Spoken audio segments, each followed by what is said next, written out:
about it. Hey, what's up, everybody? This is Paul, and we are here on ForReal with Steven Kush of Reptek and Coldblooded Café.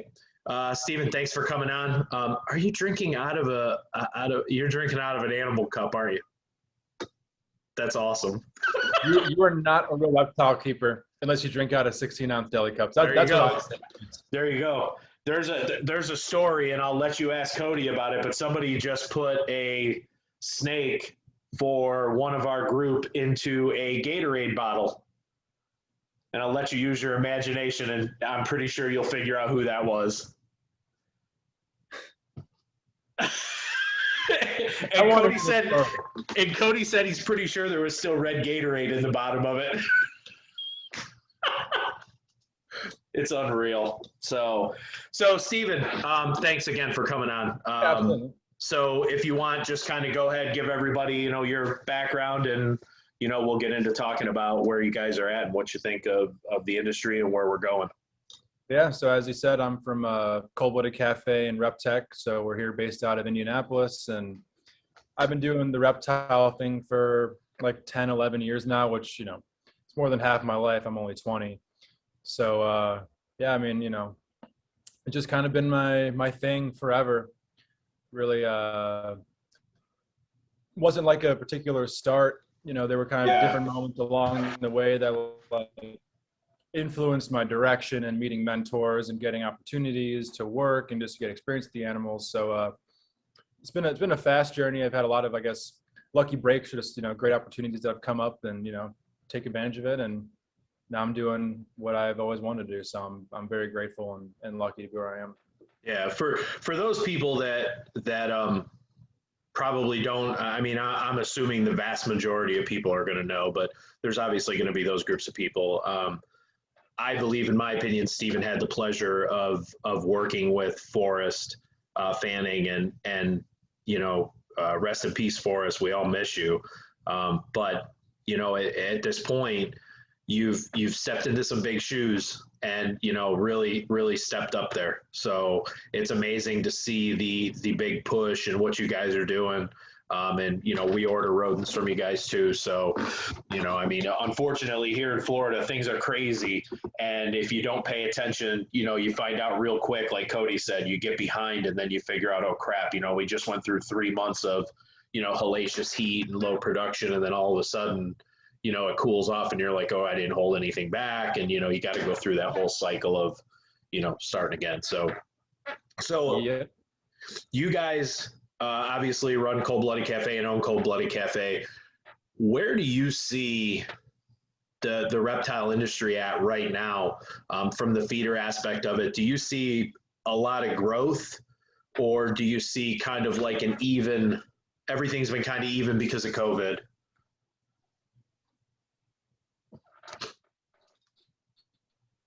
So I lost you there. Huge jump, especially with COVID. Okay. You hear me now? Yeah, I got you. So when COVID hit, it was an interesting moment for the reptile world to kind of step back and be like, all right, well, what's this going to do? There isn't going to be as much disposable income going around. In theory, could be talks of like recession. But the thing about the rodent side is like, even if people aren't buying more animals, which turns out reptile sales also went to an all-time high, but even if they're not buying more reptiles, they're still feeding the ones they have. Yeah. So, rodents are going to sell regardless. And, there's two ways people buy rodents, either buy them online or at a show. So for like the first, 4 or 5 months, when shows were shut down across the nation, after, in the summer, some states started opening back up. In that time, if you want rodents, you're either buying from a pet store and probably paying a lot, or you're buying online. So, we saw a huge jump in sales, which, a huge benefit to us. It was a huge transition period for our company. And we never saw a downturn after that. Even once the show started back up, not to boast too much about our product, but I personally feel like once we get a customer, we keep that customer. Yeah, I agree. and I was the customer before I moved here, so I can speak on it from both sides of it. But we always pride ourselves on the quality of the rodents, and just how they're packed, just making them look clean, making sure that the animals themselves are healthy. So I personally feel like we do everything in our power, so when somebody has their first experience with us, they're going to stay buying from us. Yeah, So. I can say that I've ordered from different companies in the past, and I've dealt with local people in the past, and far and beyond, and I'm sure that's Cody being as close to Forrest as he was. I'm sure that's Cody does the same thing. Everything's got to be perfect. It's got to be clean. It's all uniformed in the bag. And it's funny when we get the rodents from you guys, everything is like perfect. Like they come out, they're dry. You can tell when they're a little bit wet, they get that little bit of frozen fur. These are almost like you could set them down and they would just thaw out and run away.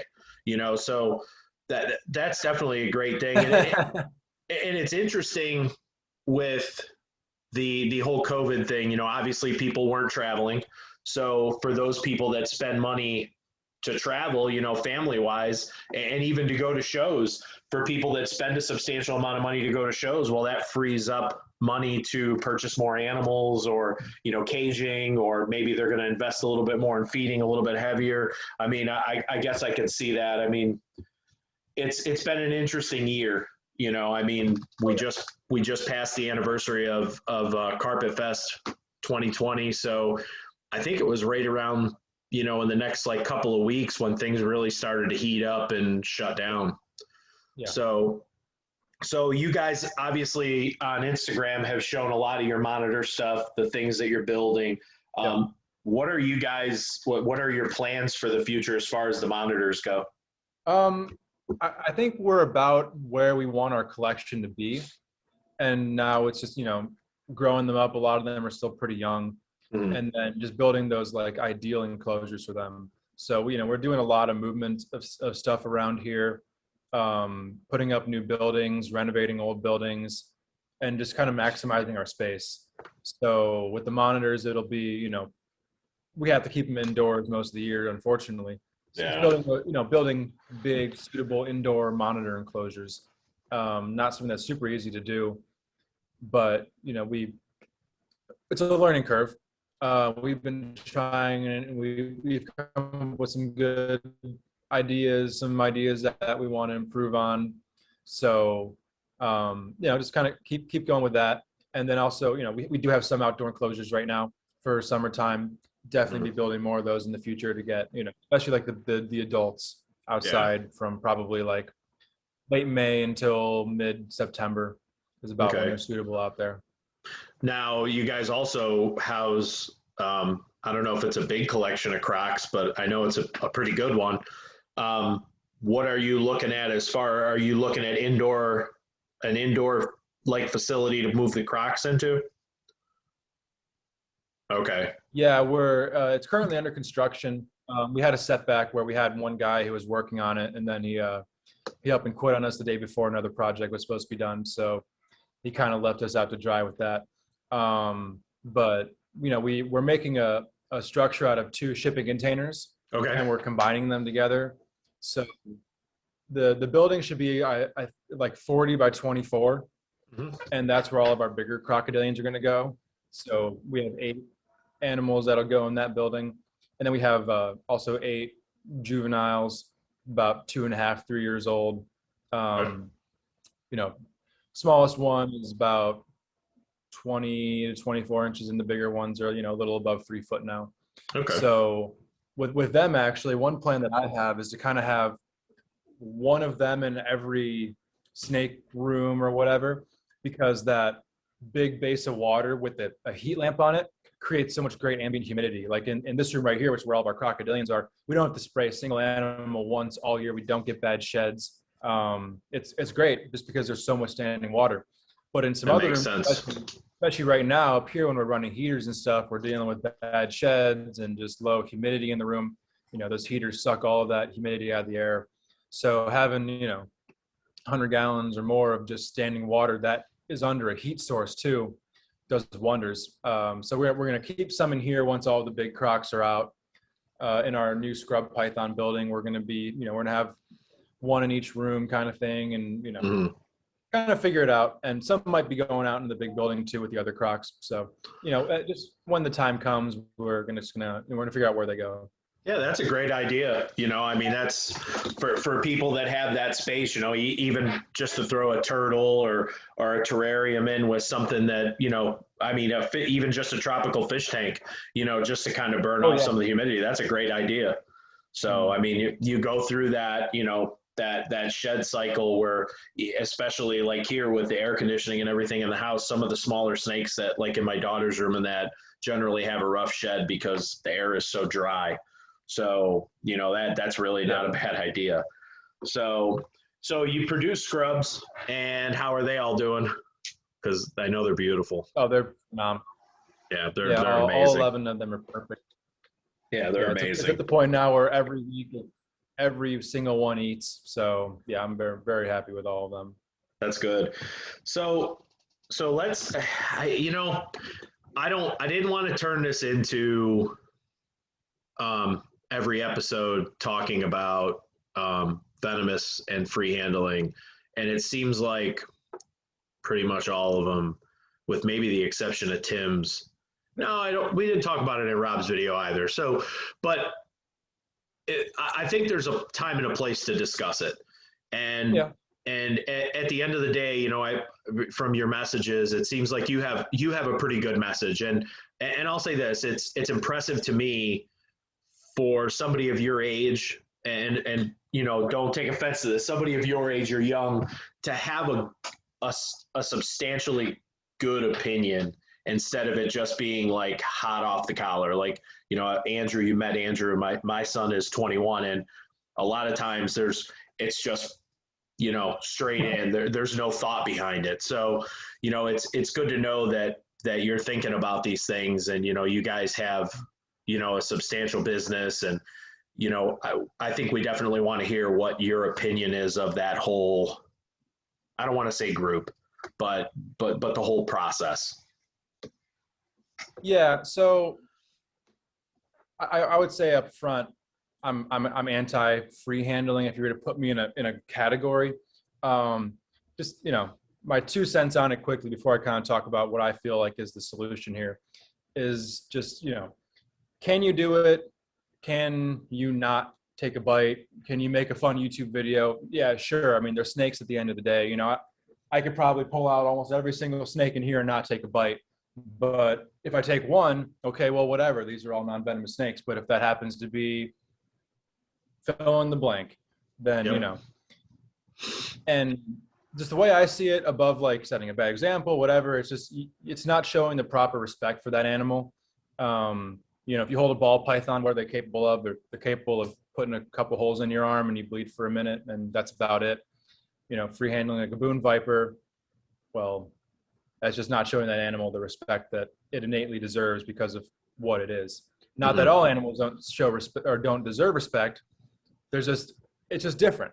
Yeah. But just, I've kind of watched videos, and just, I want to see like, what's the appeal behind these videos to people, because they're getting millions of views.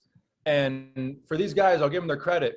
They have found their audience. They have found the style that, is appealing, and they're getting the views, they're making the money. And I'm like, hey, respect for that. And really, I think at the end of the day, it's just venomous snakes fascinate people.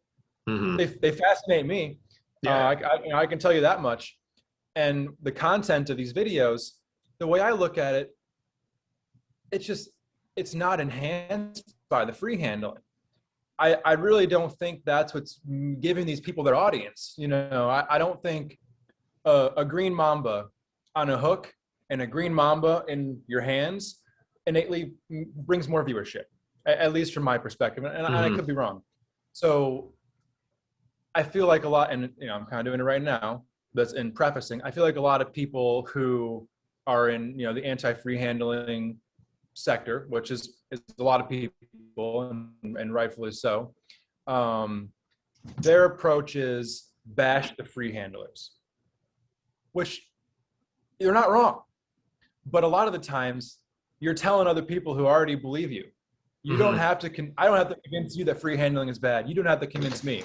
Yeah. You probably don't have to convince the entire audience of your podcast and the entire audience of my podcast. But you have to convince the millions of people who are watching these YouTubers who probably are very, very new to this. And the way I see it, they're already fans of these people. They're invested in the character of the person behind the channel. So bashing them, that creates an argument because these people are going to innately defend their person that they watch on YouTube.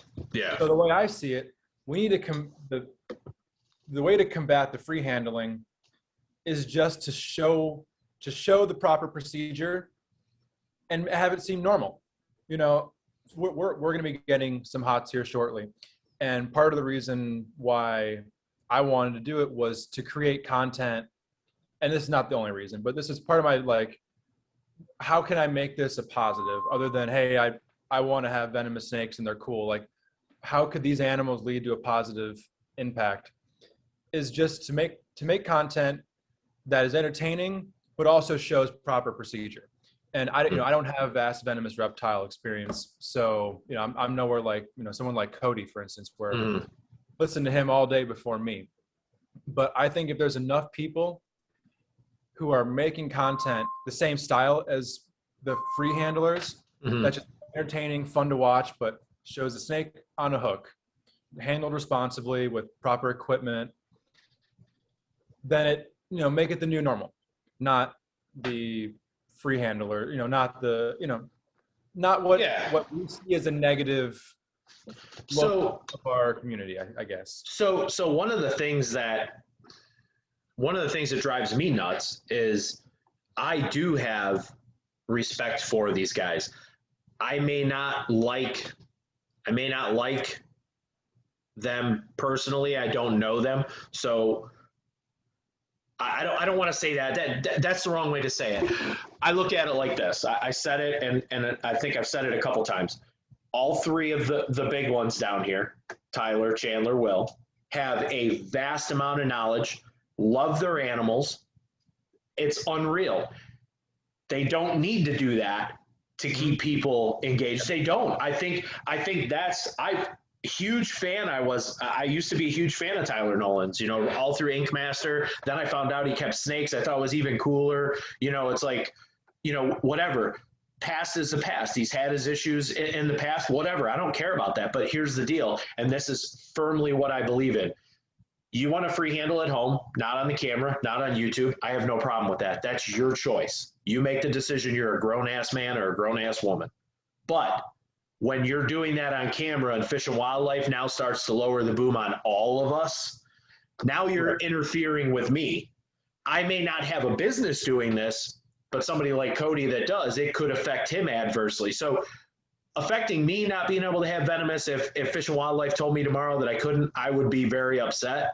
But at the end of the day, what are you going to do? They're the ones that create those laws. So when you affect the rest of us, that's when I have an issue.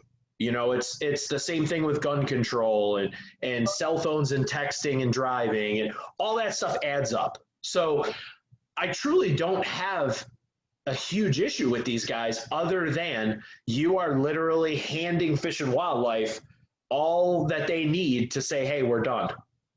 And it's going to happen. I don't care what anybody says. Look at Tegu ban in Florida. Oh, Tegu ban in the Carolinas. Just like that. It's the domino effect, and I don't care. These guys jump up and down and tell everybody that we don't know what we're talking about, and it's not about free handling. It's never going to affect the industry. You're never going to see laws. That's not true. It's coming. So, yeah, everything you said is right, and the argument I don't think is who's right or wrong. And these guys, they do have a huge audience. And, that could be used to great benefit of the reptile community, or it can flatline or have a negative effect. So the thing is, nobody's going to convince them to do anything differently. No. It's all their prerogative. I just feel if there's more people, and it takes a while to build an audience like that. Yeah. If there's more people that put out fun, entertaining content where responsibility is the normal. Like, it's not even in question what you're doing. You're not comparing yourself to anybody else. It's just, these are my animals, this is my channel, and this is what I do. rattlesnake on the end of a hook. Yep. You know, if the snake is cool enough and it's presented well enough, I don't think it matters where it is. It could be behind glass for all I care. Yeah. These animals are incredible, and there's a shortage of good content, video content, especially on reptiles, and consistently too. I mean, there's some, you know, one-off videos here and there you can find that are just, you know, they're a gold mine. Yeah. But you know, there's nobody producing as much content as, like, you know, Brian Barczyk. Yeah. Which I personally feel like he's having a very solid effect on the industry. Absolutely. But he doesn't keep venomous. So no, he wants to. Yeah. He wants to. Lori said no. Smart man. No, you know, and I mentioned Brian before. I think we watched maybe the first 1,000 episodes. Like, ritual. Like, that was when I was working nights. My ritual was get up at noon or 1 o'clock, get my cup of coffee, watch the vlog. I did that every day for 3 years. So you start to see his videos, and I said this before, it's tough for him to come up with the same content all the time. So now I find myself, I look at his thumbnail, I look at the top, you know, maybe I want to watch this one. I don't watch as many of them as I used to, but I think what he does for new people, especially the newer people, is fantastic. You know, it's the thing about it is his content is catered towards the person who's like, hey, I saw a ball python at Petco and I want to learn a little bit more about this before I buy one. It's not for us. We may enjoy the content, but that's not who it's for.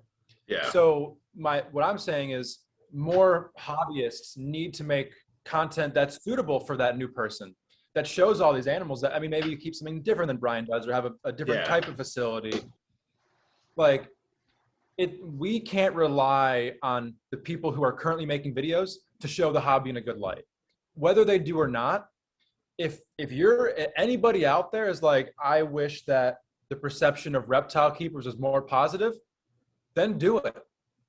Then make content and show the world, hey, reptile keepers, we aren't a bunch of weirdos who have snakes and trash cans in our basements and you know, neglect the animals. Like, you know, we're essentially running our collections like mini private zoos. You know, I mean, the AZA as a institution found a way to make it, you know, it's like an elitist group now, and you know, there's a whole bunch of bullshit there. But what I'm saying is, if the private sector can show like, hey, we're not, you know, we're on the up and up, you know, we're doing positive things for the animals. I feel like that's a good way to combat this legislation, is to show like, hey, this is what we do. I mean, do you think that there should be regulation on this? Like, we keep records of our animals. We're always trying to improve husbandry. Like, we're involved in like the scientific aspect of things. Like, there's share of information going on here. If there were 100 people making videos about their collections and showing their procedures and stuff, I feel like the reptile hobby in general would look on a lot more favorably, and it just takes more people doing that. Yeah, and you know what, Steve, you say that, and it makes way more sense when you put it in that light. So if you have 5 people that are making videos and 2 other people that are doing, well, let's just say these 5 people are doing it their way, and they've built their audience and they've done a good job. And listen, at the end of the day, I scratch my head. Chandler made it to 1 million subscribers like that. You know, I mean, he's a great personality out in front of the camera. He really is. But at the end of the day, if you have 5 of them and then you bring 2 people, and those 2 people, they're doing it a certain way, they're not going to combat those 5. So when you start to have more people doing it the right way, and putting good content out, Phil Wolf, Venom Central, Phil just started doing basic handling techniques. His first video was fantastic. You know, he also has that, like, I don't know what kind of voice I would say. It's like that. Phil's got like that really low, like storyteller type voice. It's kind of funny to watch the video, but you know, it's great. It's going to show somebody that maybe is kind of looking at getting into HOTS, you know, I mean, the right way. And what I would say about videos like that is, you know, they're great. And, you know, really, even though do we promote keeping venomous snakes, should, you know, the morality of that is in question, but people are going to do it either way. So exactly. Showing them the right way to do it, you know, it's better than not. But a video like that, I feel like, is great for that second level of viewer of like, hey, now I'm into it. Now I'm really looking, I maybe have a few non-venomous snakes. That's for like the second tier into it. Yeah, I don't exactly. know if that has appeal to like the brand new person. No, you're going to want to be that. You're going to look at. I've been in the industry for 20 plus years, so I've worked very little with HOTS when I was in New York and crocodilians, very little. So going into work with Cody, the amount that I have has been fantastic, and I've learned a lot. Oh yeah. Some of that stuff I will still learn from.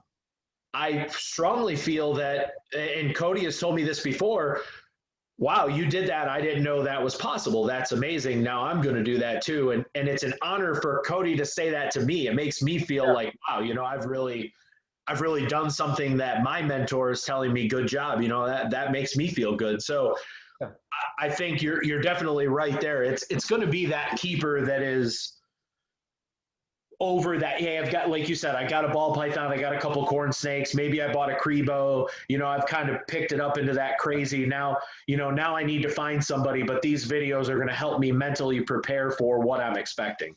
Absolutely. I mean, you know, even for somebody in your position or my position, a video like that would be great because, I mean, sure, do you have one of the best mentors in venomous you could probably have? Yeah, but Cody does it the way that Cody does it because that's worked for Cody for 20 plus years. Yeah. You know, learn from somebody else, listen to what they have to say, and you may catch on a nuance that something Cody doesn't do. And he doesn't have to because Cody does it the way that it works for Cody. But you could learn this one, you know, that's why, like, let's take, like, you know, financial management or something like that. Like, you're not going to listen to one person to learn how to manage your finances. You're going to read books by different authors, listen to, you know, listen to Dave Ramsey, listen to Jeff Bezos and Elon Musk. Like, you're going to listen to people who have different backgrounds. Same thing with something like this, you know, have that one mentor and someone you know personally. That's the best possible thing one can do. But try to pick up a little pointer here and there. And, you know, that it really creates the most rounded knowledge base when you're learning from people who have more experience than you, just, you know, a multitude. So exactly. And it's, you know, like I said before, you know, we do these, people do these shows and you always hear, oh, we're not going to mention any names. You know, we don't want to cause any trouble.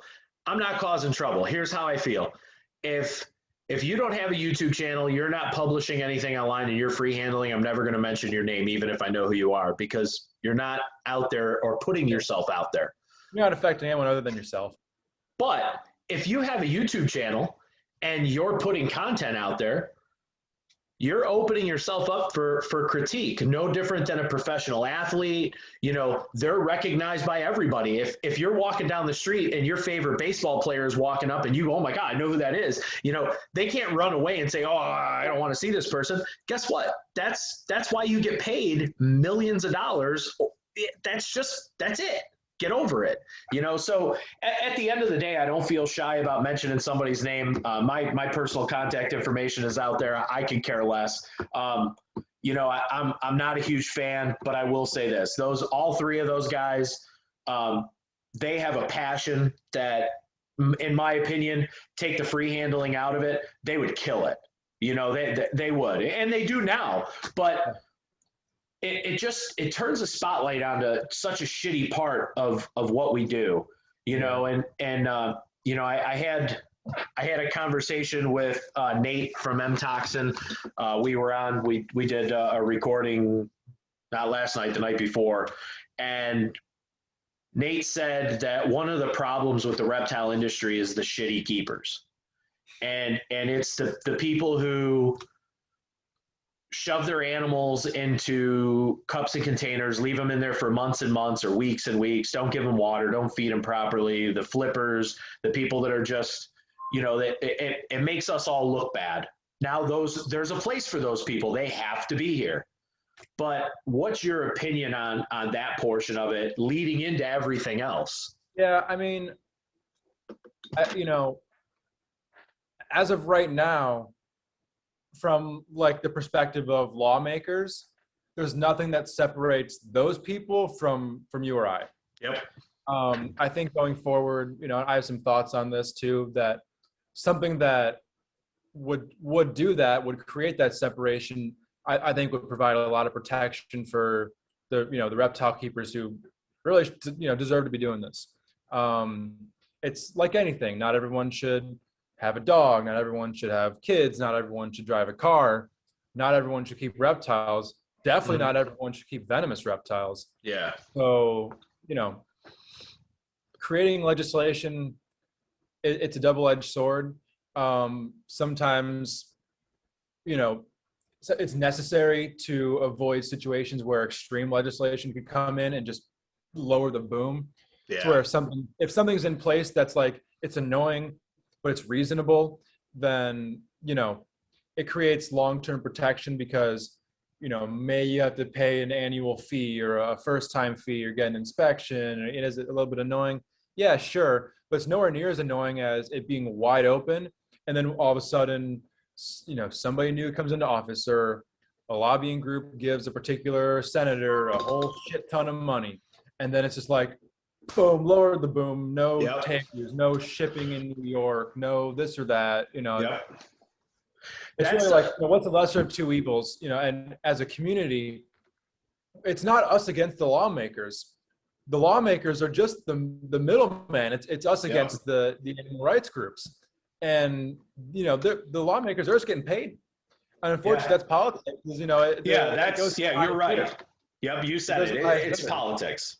It's politics. So if the reptile community, at least the people who are doing it right, can unite and make connections with these lawmakers and be like, hey, this is what we're doing. Like what the other side is telling you, here's proof that it's just fiction.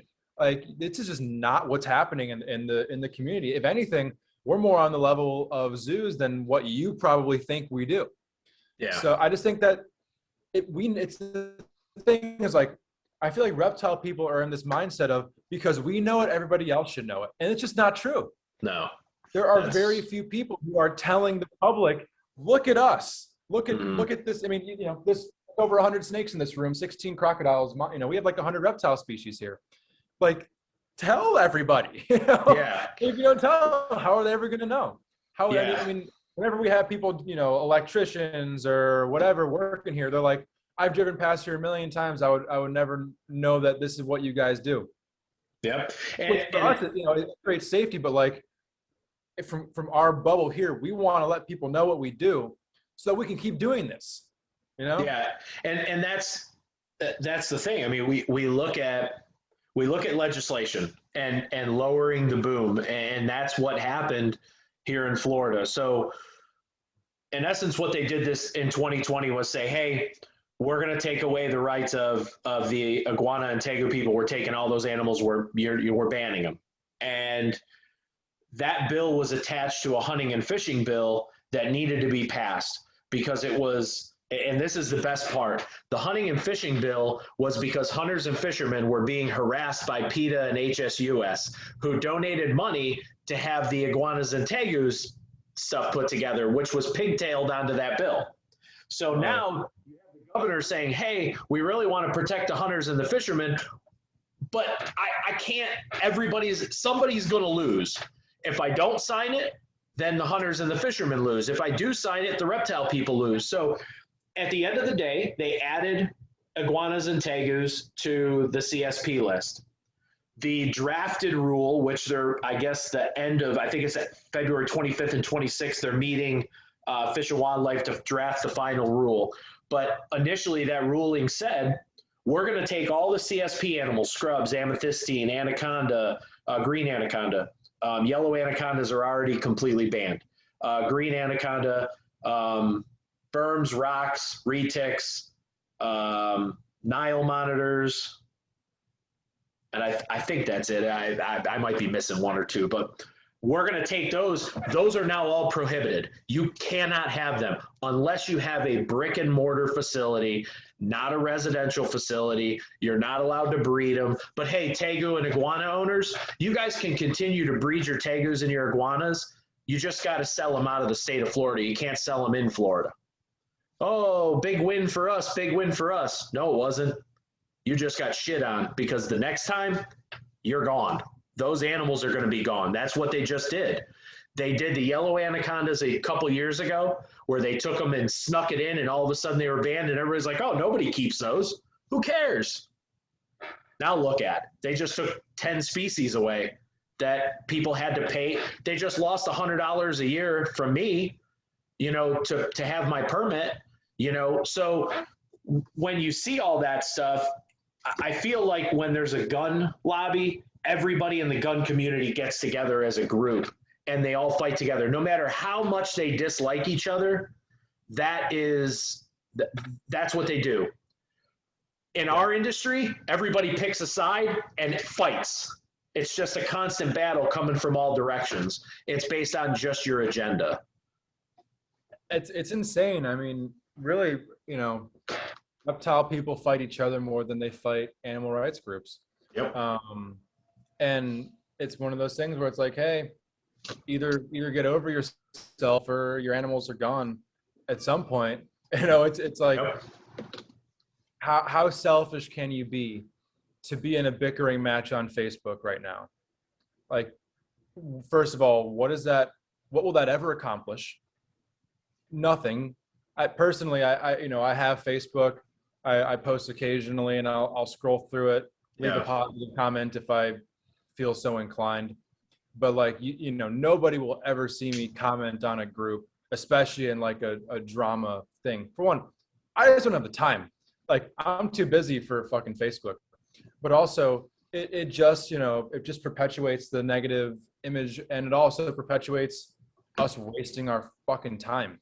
Yeah. Because every moment and bit of energy that can be put towards what we need to put it towards, that we don't like, that we, you know, it didn't come out too good, but all the energy that we're not focusing on moving this industry forward is just taking us back. Yeah. I wish reptile people were banned from Facebook. Like, Instagram is such a better platform because it's not set up for drama. Yep. You know, where on forum posts, you can put up something on a forum, say something controversial, and then 1,000 comments underneath it will show up. Instagram's not the same way. Nope. I put a picture of a basin. A fight's not going to start in my comment section. Nope. And I don't want it to. No. So it's I don't know. People on Facebook, I left all the venomous groups and the vast majority of every other reptile group because of that. Because the groups are just all it is a small group of people with an agenda, you know, and it turns into so much negativity. And when somebody does something wrong, no matter who they are, prime example, right before I left the venomous, I think it was the venomous mentorship page, Tom Crutchfield had a picture posted that he put up of him holding a rhino viper. I think it was a rhino viper by the tail like this, and it was just hanging down. Completely an improper way to handle a heavy-bodied animal. If anybody knows that, it's him. Why would you put that picture up and show somebody in a mentorship group how you're mishandling an animal? And of course, when I said something, everybody immediately, oh, Tom Crutchfield knows more than you'll ever know. I don't care. The man's a criminal. Say what you want. I don't care. You know, if you do it wrong, you do it wrong. If I do something wrong at Cody's, I expect to be called out. And if they don't call me out, shame on them. You know, that's just the way that it is. If I post a video, Steve, and you see it and say, you message me and say, hey, Paul, man, I don't really think that was right. I'm not going to look at you and say, oh, my God, oh, you're an asshole. Blah, blah, blah. No, I'm going to take that to heart because I respect you. I would take that to heart. If Chandler sent me a message and said, hey, man, I was checking out that video you did handling that green mamba, man, I don't know if I would have done it that way, you know? And I'm going to take that as criticism that's positive. You know, I think at the end of the day, we get people get so hung up on being criticized that it drives me nuts, you know, and I listen, I love Brian Barczyk. Yeah. When people talk shit about Brian, I'm the first one to jump on and say, screw you. That man is fantastic. I've had the pleasure of meeting him. I've talked to him on the phone several times. I have zero problems with him. Not a big fan of the way he handles venomous sometimes, but he doesn't have a ton of experience. But at the end of the day, I still feel like he's done a lot. And he's one of those guys that, you know, the small amount of mistakes that he has made, he owns. And that's what you have to do. Hey, I screwed up. I owned it, you know? So I don't know. That's not done nearly enough. Yeah. You know, just a mistake is nothing but a learning opportunity. Yep. In the end. So if you make a mistake, it turns into some sort of argument or fight. You can either double down on your mistake, you can ignore it altogether, or you can fix it. You know, I feel like a lot of people in life in general are too quick to label somebody a hater when they've given somebody constructive criticism. Yeah. You know? Oh yeah, for sure.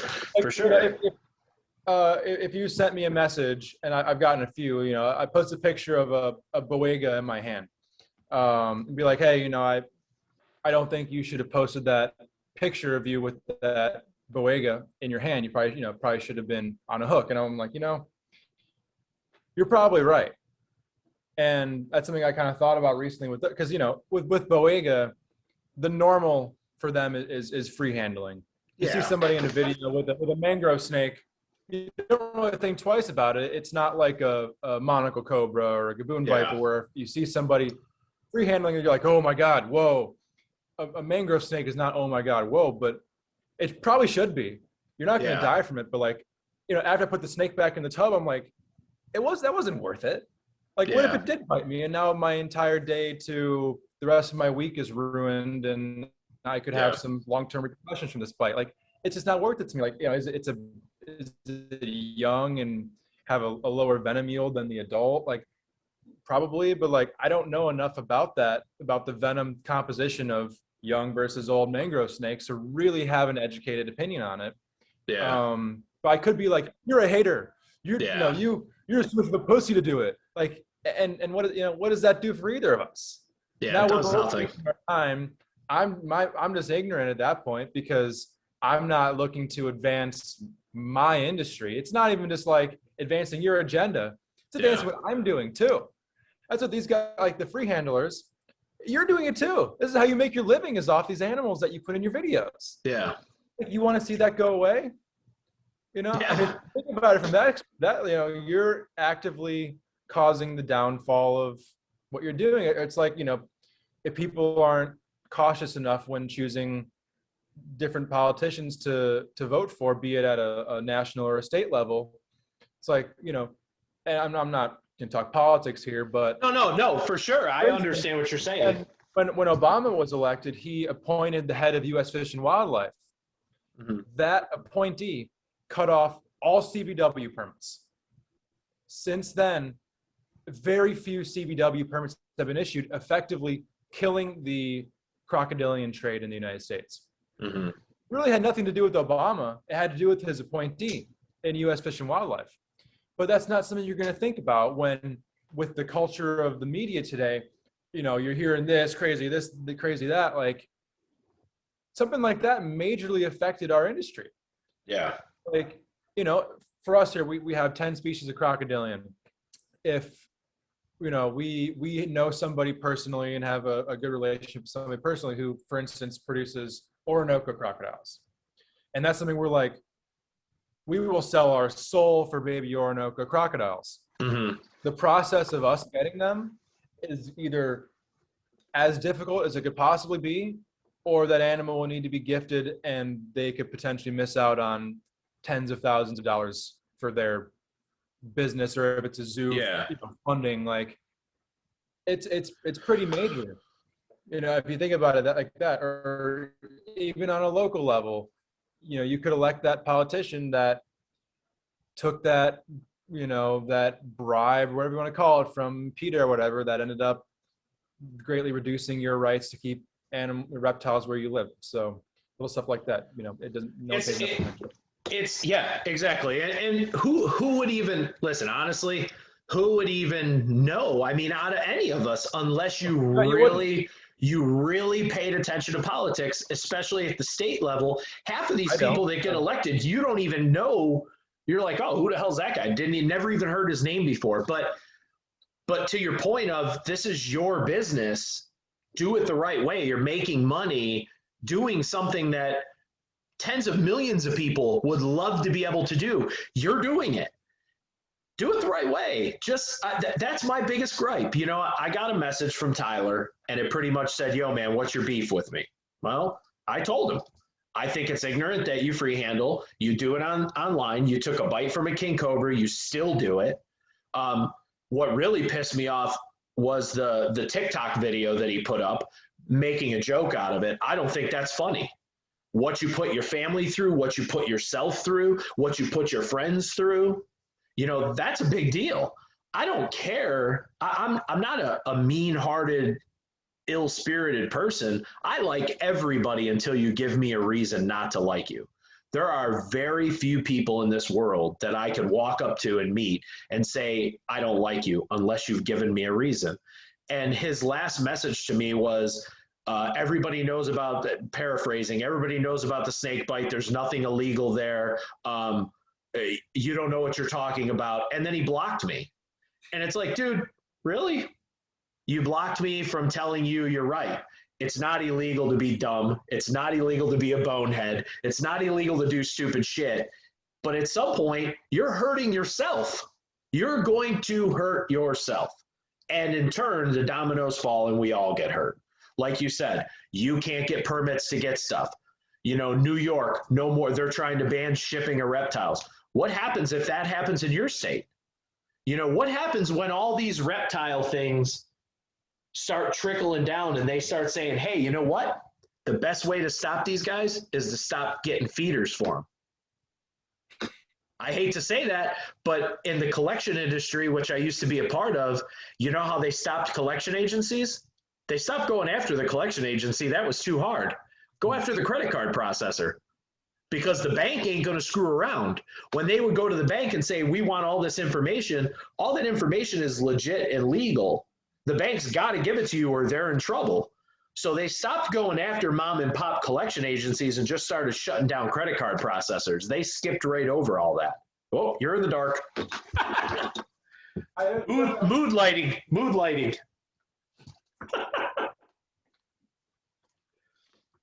Okay, we're back. Game on.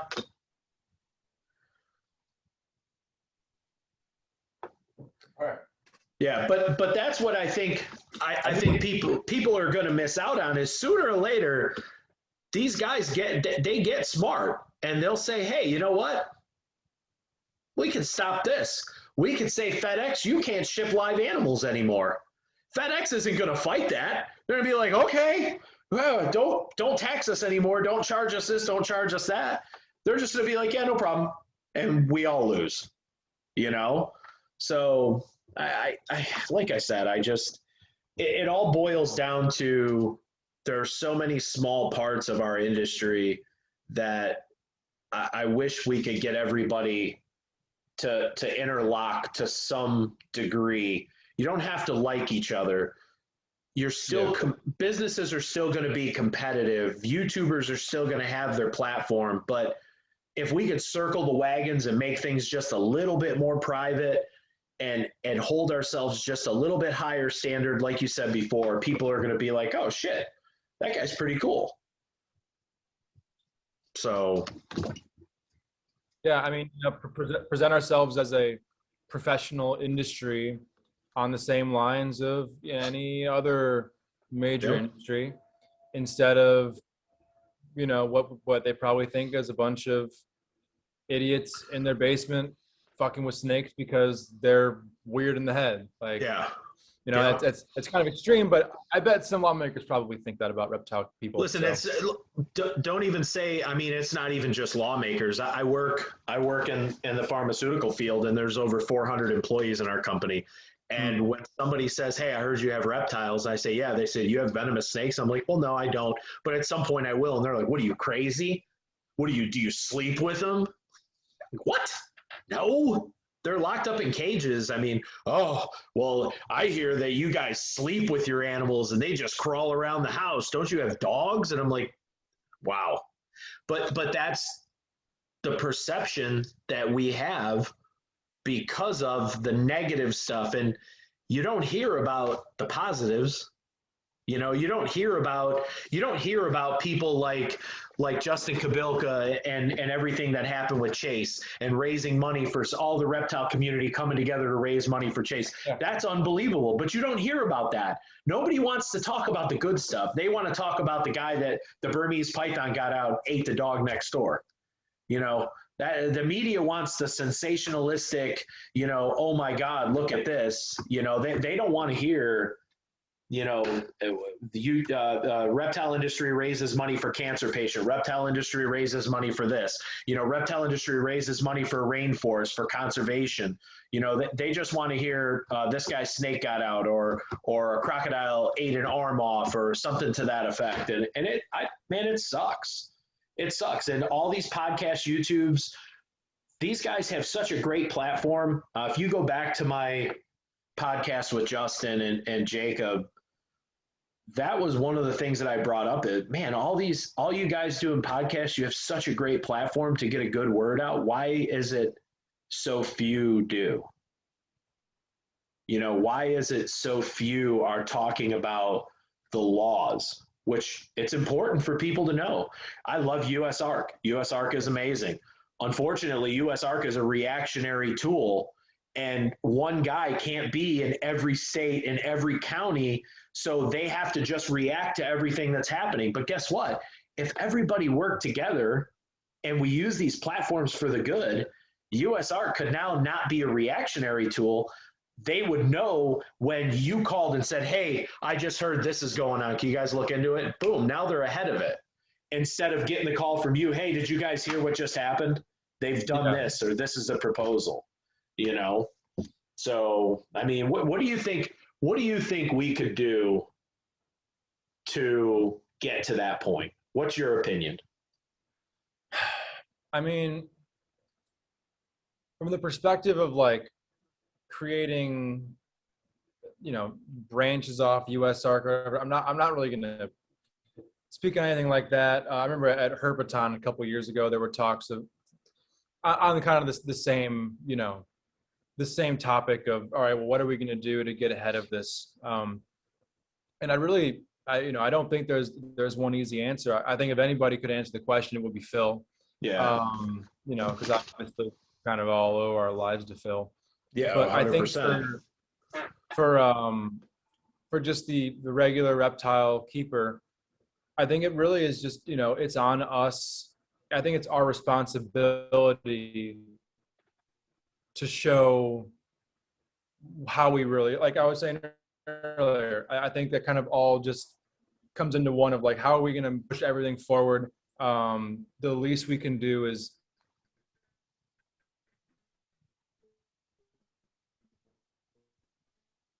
just have more people, you know, where there's smoke, there's fire. If you say something enough times, if you show something enough times, people are going to start catching on just because it's being beat down their throats. The reptile hobby, or reptiles, is the largest, or it's not the largest yet, but it's by far the fastest growing sector of the pet industry. Mm-hmm. So reptiles are now more popular than they ever have been before, and they're continuing to become more popular, which we can work in our favor. Where if this umbrella of reptile people represents a greater portion of the population, then there's going to be, you know, we're going to have a larger base with which to fight legislation. You know, that, you know, gun ownership should in theory be far more controversial than reptile ownership. You know, because of the NRA and because of, you know, how guns are so embedded in our society. passing anti-gun legislation is really difficult. Yeah. And as it should be. Because and here's the thing, it's back to what I said. Me and you may own businesses 10 miles from each other selling firearms, and we hate one another because we're competitors and maybe had a falling out. But God forbid somebody come in and say, we're going to pass legislation. All that stuff gets pushed to the side with these guys, and they circle the wagons and shut everything down, and that's it. And when that's all done, they go back to their normal, hey, I don't like you, you don't like me. But there's that common respect that, hey, if they shut that down, it's going to affect both of us. So we need to fight together to stop it. It may just, we set it down here in Florida. All the tegu and iguana guys, love them guys, no problem with any of them, but they were ecstatic when that ruling came down that they weren't going to do that. And it's like, you guys are missing the point. They just took my animals away now. We flip-flopped and went from, hey, I don't want to see them take anything away. Just add it to the CSP and you guys just be a part of the CSP now. I think that's fair if that's what they're looking for. Oh, no. Instead, it just flip-flopped, and now it's like, oh, we don't care about you guys. We got what we wanted. You guys, and I'm not saying it's all of them, but the smaller ones, the people that just don't, they're just not in the public eye. They are the ones that were just like, oh, whatever. You're going to lose your retic. You shouldn't have that big snake. And again, that's the part that sucks. And I don't really think you could branch off a US ARC. I think if there's shows in every state and you can put together, I don't know what the group is called. There's a group in Texas of breeders, and they kind of all formed like I want to say a club, but it's not a club. It's whatever it is. But they all work together. Now, if you could do that in every state and just form small independent groups that keep an eye on this stuff, and everybody can just agree to say, hey, you know what? We're not here to say, I love your animals and I like the way you do it. We're here to say, what is legislation doing? What are these senators doing? So-and-so, you live in this county. You need to get into that office and talk to them. This is what we need to do, And there's just too much bullheaded, just drama that these guys just, instead of doing it the right way, nobody wants to work together,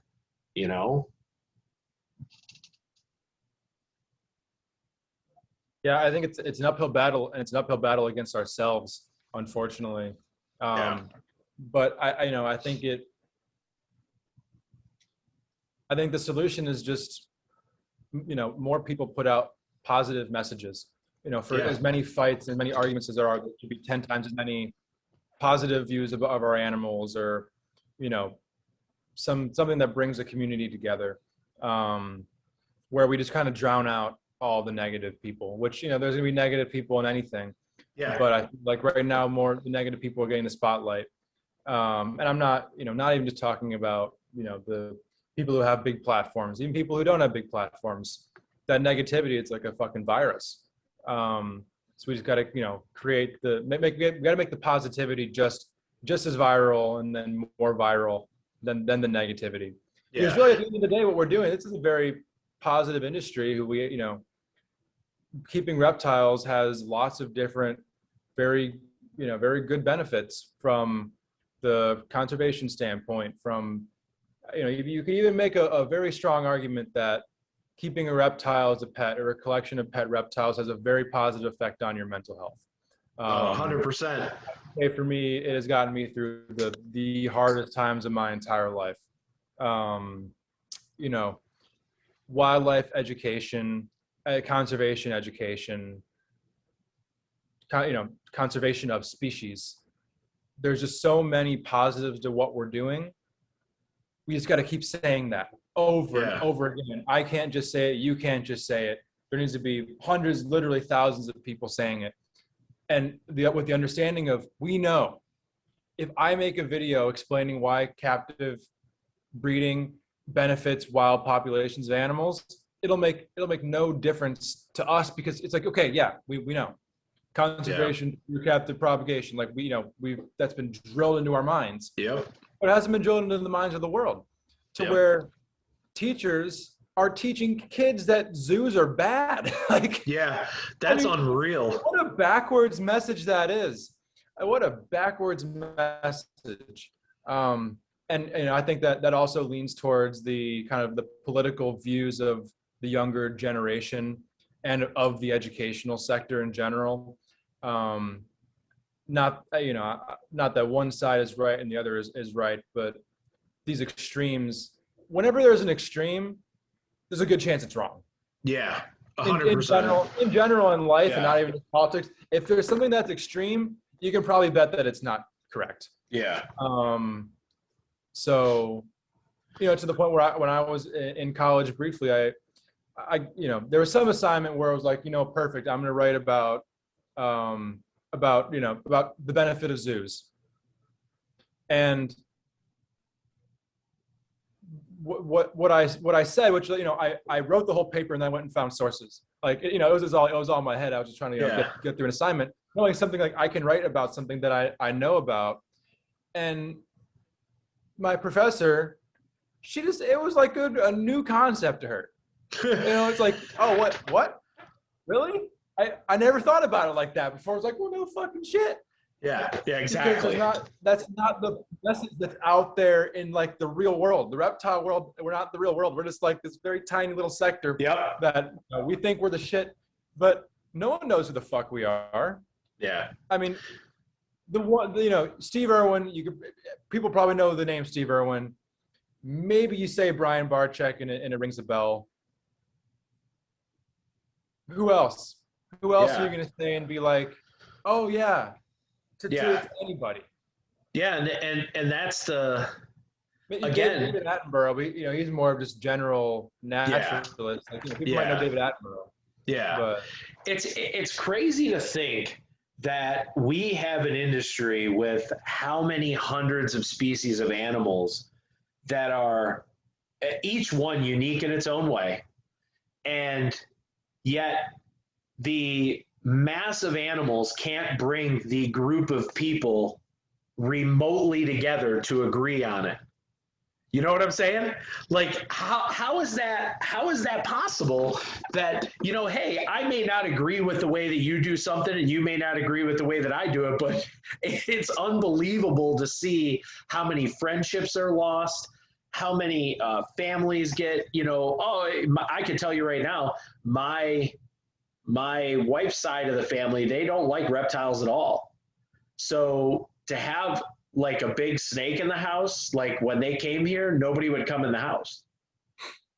And it's like, you guys, they're locked in cages in a room. Like they're not hanging out on the couch, and it's like, no, we'll just stand out here. And it's like, okay, there's no problem. It's 100 degrees outside. I'm shutting the door now. Enjoy. And it's like, sometimes you can't change people's minds. I work with an individual. He's amazing. Served in 2 branches of the armed forces, the Navy and the Air Force. And he's just afraid of snakes. He refers to every snake as a European death machine. And I don't know why the European thing comes in, but that's how he's been, this is just how I react. Well, I've worked with him now for 2 years, and I've actually got him to the house, and he's held a ball python. And he has said, I'm not a fan, but you've showed me that this isn't that bad. His daughter has a bearded dragon, so it can be done. Oh yeah, I mean, and look, we've mentioned him earlier in the show. Look at the Reptarium, and not even from the perspective of his YouTube channel and the outreach in the community there, in the greater Detroit area. Like, it is, it's like a fucking landmark. Like, if you're in the area, that's like, it's a tourist destination. It's not even just a reptile destination. Yeah. And from like a zoo purist perspective, they might look at that and kind of, scoff at how they do it there. I think the concept of that place is brilliant. It is. I think there's never been a better reptile zoo, because you look at the enclosure and you see the animal's pet name first. Yep. And then the common name and Latin name are underneath it. Yep. Listen, I love that. I wholeheartedly agree. And if anybody's ever been in that area, it's not the best of areas. And for them to have something like that, I'm jealous. Yeah. Truly. And that first 1,000 episodes, was the most fun to see people that have never handled a snake and were afraid to see Brian throw a snake in their hands and say, here, now you're not, you know? Mm-hmm. Yeah, and really, if more places like that popped up, I think it'd be wonderful. You know, when I lived in Chicago, I worked at the Wildlife Discovery Center, which is in one of the north suburbs of Chicago. Very very similar concept, a little more zoological, but it was a cross between like a local nature center and an AZA zoo. It was Okay. somewhere in the middle there. I mean, they had a Komodo dragon. You can't be too amateur to have a Komodo dragon. It was this place that brought the community of the city of Lake Forest together. You know, kids would grow up from school going there from when they were like 3 years old up until they were high schoolers, and then start, you know, internships there, doing, you know, they did outreach programs in the community all the time. It was just this staple of this, probably one of the cooler Chicago suburbs, was this incredible nature center where you could walk in, see zoo-like exhibits, but be face to face with the animals, and then also interact with them in a very positive setting where, you know, there's a reason why it's held in so high regard by a lot of zoos, and why, you know, Rob, the curator there, has animals like Komodo dragons or Philippine crocodiles, who's, you know, two-toed sloths. The ability to acquire these animals, you know, it requires the respect of the people in these, you know, big, high and mighty, I'm puffing my chest out, I'm AZA certified. Yeah, exactly. You know, for an AZA person to even consider an animal going to somebody who's not in the AZA, like, that says a lot about that non-AZA person.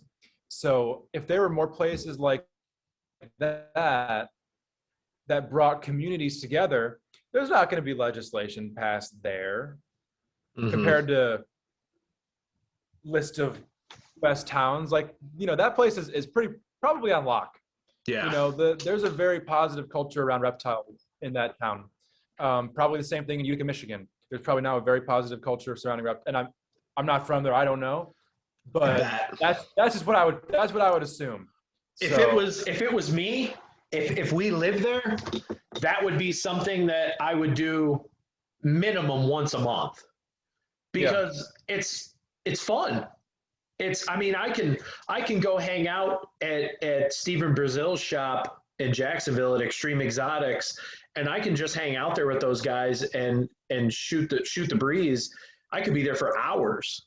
You know, wouldn't bother me in the least. It's such a positive thing. And again, we have a great industry, and there are great people. And listen, some of these people that are just very opinionated and kind of, I don't want to say stuck in their ways, but guys that are just, and girls that are just like, you know, this is it. This is how it is. I'm going to fight with you on the internet. I think a lot of that is just insecurity of, if I let you give me advice, that means that I've failed. And that's not it. If you give me advice, I feel like I'm succeeding. I feel like, okay, I'm not perfect. This guy's willing to stop and give me advice. Why would I want to be negative to him? He's willing to help me, you know? And if somebody can help you, man, it drives me nuts. It does. Ego is probably the single biggest factor that is holding the reptile world back. And I don't even really know why. We're this outcast group where normal people think we're weird, or maybe thought in the past. Like, you know, I know growing up, I didn't tell everybody that I had reptiles because I knew I would be judged on that moment. How do these people have just the most massive ego about themselves when you're the outcast of society? Yeah. It always baffled me. Like, how could some of these people, and not even like industry leaders, who I think some of them are you know, their heads up their own ass, but even just, you know, a specialty keeper in some area who thinks they're the shit because they've bred something a few times. Like, how can your ego be so massive where you don't care about the future of what you're doing just to prove that you're right? Like, where did that come from? Yeah. I genuinely want to know. I'm like, who do you think you are? Yeah. Well, and again, that's it. And look back. I mean, I've been, I'm trying to think. It was 2003. No. Andrew was born in 1999. We had reptiles then. So it was prior to 1999 that we had animals, just prior to. So we started off with imported ball pythons and boa constrictors and leopard geckos and bearded dragons, veiled chameleons, panther chameleons. And, we kind of moved through all this stuff. And it was like in New York, we didn't have a ton of animal people in our area. So you really had to just go with what you had. And there's a place in Lockport that brings in a lot of imports. Not going to say them by name, but they bring in a ton of imports. And unfortunately, we were suckered in a few times to buying animals that didn't make it. And the thing was, hey, that's just life. We'll give you 10% off on your next purchase, and it's like, okay, well, I just lost $200. I'm not buying anything right now, but yeah, the industry has grown to the point that people are producing animals that years ago, back in that time, you just didn't see. You didn't see people producing this stuff, and now it's all over the place. And people like you guys with the Abronia Alliance and the Abronia and Cody and the Palm Vipers and things that people just don't understand, that these are huge accomplishments. These are things that if you could propagate and bring these animals out, the smuggling aspect, which I hate to say this, but the reptile industry or the animal industry is the second largest next to the drug industry for smuggling. So that's bad. We don't want that. So, if everybody could just kind of put their egos aside, and I'll say I've talked to a handful of some of the I don't want to say bigger name people, but I've talked to a few of the people in the industry that have been around for a while. And if you could just harness some of the good from some of the good ones, we would be better off. Next Thursday, I'll be recording with Ron St. Pierre. I'm a huge fan of Ron St. Pierre. I bought blue tagus from him years ago. That was one of my very first over the phone purchases that were shipped to me. So I'm a huge fan of Ron's, and Ron lives right near us. So, so it's like, people like that, like I said in the beginning with Tim Morris, I said it, we start all these shows off, everybody does it. Hey, where did you come from? How did you get here? What's your background? Well, I thought bringing Tim and the same thing with Ron, Google them. I'm not going to make them go back and tell you 25, 30 years of history. You can go find that on your own. Let's talk about the future. Let's talk about what we have to do as a consorted group and fix what we can fix. And if we can fix 10 people apiece and you can have 100 people do that, that's a pretty good start. Oh yeah. Yeah. And one thing I think that would be of a huge benefit in general to reptiles, and we were talking earlier about entry level, what to do for those really entry level people. And then that next tier, I think like right above that next tier, something that would be really important in the long term. If you're ball python guy, where it's just, I got my blinders on and I only have ball pythons, which, for the most part, the blinder people are really ball python people, which is fine. Yeah. But let's say you only have, blue tongue skinks, or you only have bearded dragons. Just try to expand your mind a little bit. I feel like if everybody who did that found their one project where they had this one pair of oddball species X, and it's like, maybe it works in my room and I don't know what the fuck to do with them, but I pair them when I pair my ball pythons, and oh shit, I got a clutch. Yep. I feel like if breeding of off the wall species became a lot more mainstream, I think reptiles in general will be better off. From what you were saying about the smuggling, how to end the smuggling is to make it easier to buy them. Yep. Not smuggled. Yep. It's like with drugs. What's the easiest way to end the war on drugs? Is to lose, probably. Give up. Okay. It's to make it legal. It's to listen. I hate to say it. I was one of the ones that a month or so ago, when they decriminalized everything in Seattle and in Washington, I was like, "What are you guys freaking crazy?" But here's the deal: sometimes half of that rush is being able to know that, hey, I'm going and doing something bad. You know, that's just half. like, if it's easier to do it right than it is to do it the illegal way, then you just push the illegal off to the side, because now it's no longer necessary. Which taking drugs and reptiles, it's a very different thing, because of course, reptiles will ruin your life, but in a very positive way. Not the same way that like heroin would ruin your life. I have no money right now, but I have a lot of reptiles, and I'd prefer that over a lot of money. So like Abronia is a great example of a species that has been victim to a lot of smuggling, or genus, I should say. If Abronia are captive bred in enough numbers to where that demand is filled by captive bred animals, why the hell would there be need for smuggled animals anymore? It's something that shocked me is I heard something on a podcast.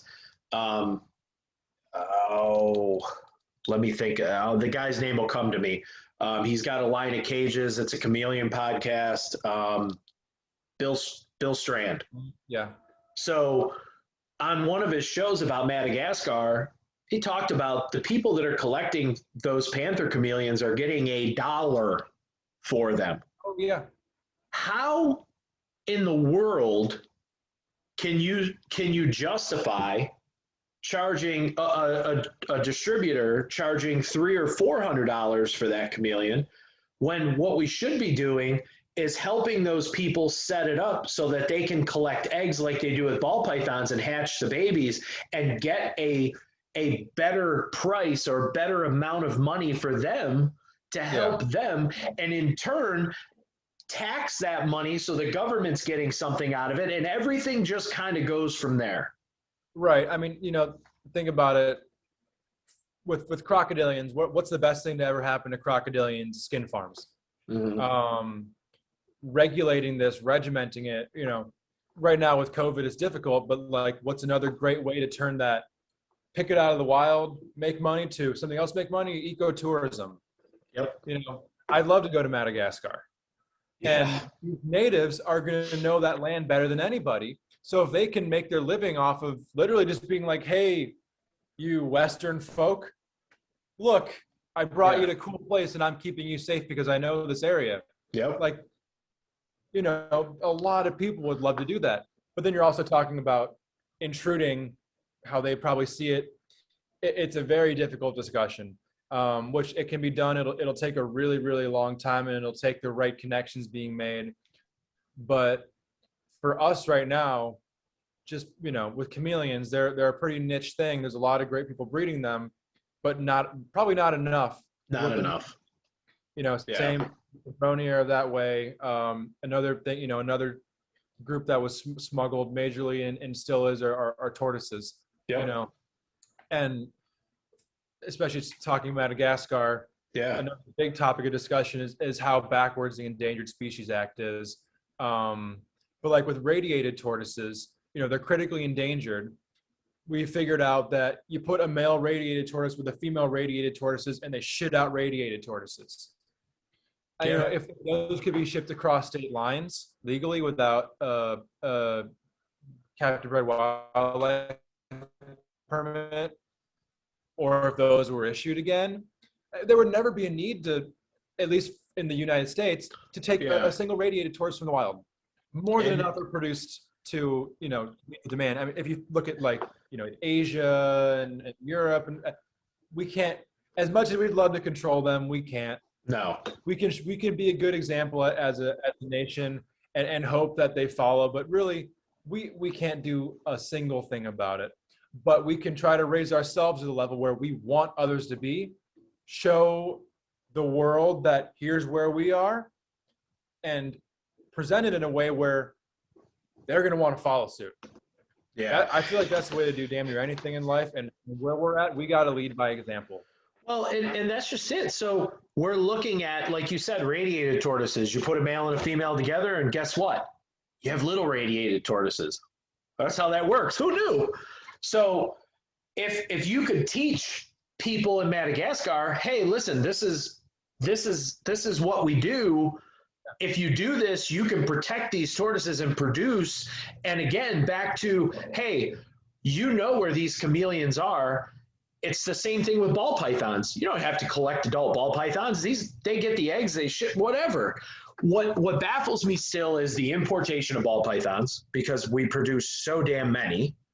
I mean, be honest. I mean, you could, I get it. There's no reason to, but new blood, yeah, whatever. They're so plentiful in the wild, and those spots are there. Like, what are you going to do about it? Listen, they're making money for their people and for their area. That's their job.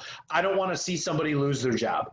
So, but back to the Madagascar stuff, there's so many different species that we can't get anymore. And if they focused on those, they could make money to improve their economy. And it's not hard to do. It's not hard. People from over here in the U.S. that are chameleon breeders, that they would kill to go over there, I'm sure, and spend a month teaching them how to do it. Who wouldn't want to do that? So it's like, we have the opportunity, we have the knowledge, we have all this in place, and we just can't seem to stop, stepping on our own dicks. That's the only way to put it.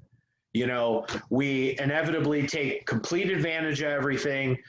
We shit on everything. And then people are like, fuck you, we don't want to deal with you anymore. We're shutting the door, And I don't even know I don't think there's no exportation out of Madagascar right now, right? I think it's closed. Last I heard it was, I think it's closed. They'll open up, they'll survey, they'll close back up for a while. I mean, that's why Tanzania right now are all the hype. Yeah. You're not seeing any imports. That's kind of back to what I was saying about find that species, breed that thing that interests you. Black throat monitors is a great example of a very readily available import for a long time at a pretty reasonable price. You can get a black throat monitor for $250, $300. If you're at a show and it's Sunday afternoon, hey, I got 175 cash. Okay, where now they're not being exported anymore. Or I think it looks like it's something's happened this year where you've seen a couple more black throat monitors, but for a while there you're hoping that somebody decided that, hey, I like these enough to keep them long term and bred them, and then maybe you can get one for $2,500. Yeah. Or like something that is very close to me are the scrub pythons, the Moluccan scrub pythons, the golden purple ones. My opinion, the coolest snake in the entire world. 10 years ago, a couple $100. I purchased one for $350 at a show a couple years ago. The seller didn't know what they had. Last one that was available for sale was $2,500, a wild caught. So we were at Daytona this past year, and I walked by a table, and I saw a Madagascan ground boa for $750, and I thought, that's a pretty good price for a ground boa. Usually they're over $1,000. Yeah. And I looked at it. It was a Dumerals boa. And I was like, what? A year ago, those were $100. Yep. You could get them $100, $150 all day long. All of a sudden, the price is through the roof. And it's like you scratch your head, like even the black throats. I love black throat monitors. Wild Florida over here, they have an awesome black throat monitor. That thing is a tank. I've had the pleasure of playing with, like having him out and handling him. Dude, he's a tank. Just amazing animal. But now you look at the price and you're like, did I say $1,000? That's a black throat monitor. A year or two ago, they were like $200. Yeah. So it's like you said. I mean, things fluctuate based on popularity, I'm sure. And the unfortunate thing about that, the way I see it, the driver of popularity is price, and then that popularity then drives the price more. I didn't really see as much interest in Sanzinia until they were, demanding four-figure price tags. Bowen's pythons weren't all the hype until, one was $8,500. Moluccan scrub pythons, other than a handful of hardcore scrub python people, nobody really gave a crap until they were over $1,000 a piece. Yeah. Which it's pretty unfortunate. Like, are you really going to choose what you want to work with based on how expensive it is? And like, man, imagine a clutch or a litter of these. That's a 5-figure payout for me. Like, Yeah. Do I love all those species that I just mentioned? Yeah, personally, I really do. But if Bowen's pythons were selling for $200, I would still keep Bowen's pythons. 100%. I would buy one at $200 because I can't afford $8,500.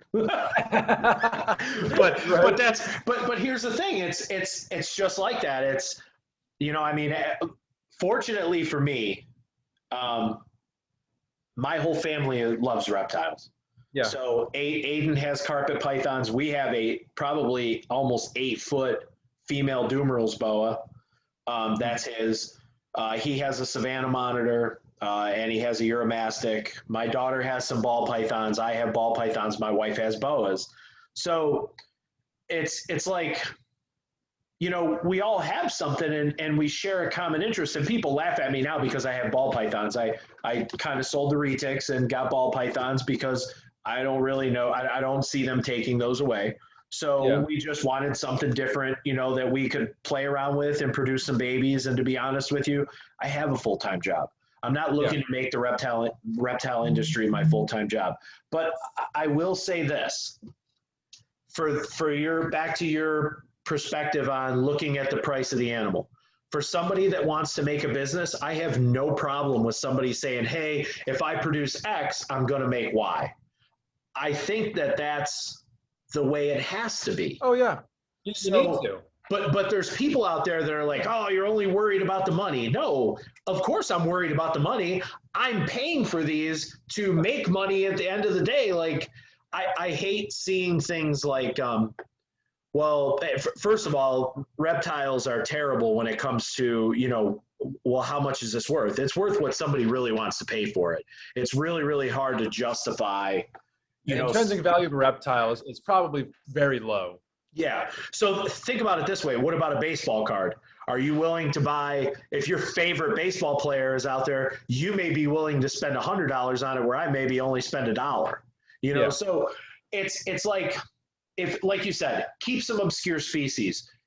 Even if you don't produce them, you're keeping them. So at some point, maybe that interest flares or, like I said,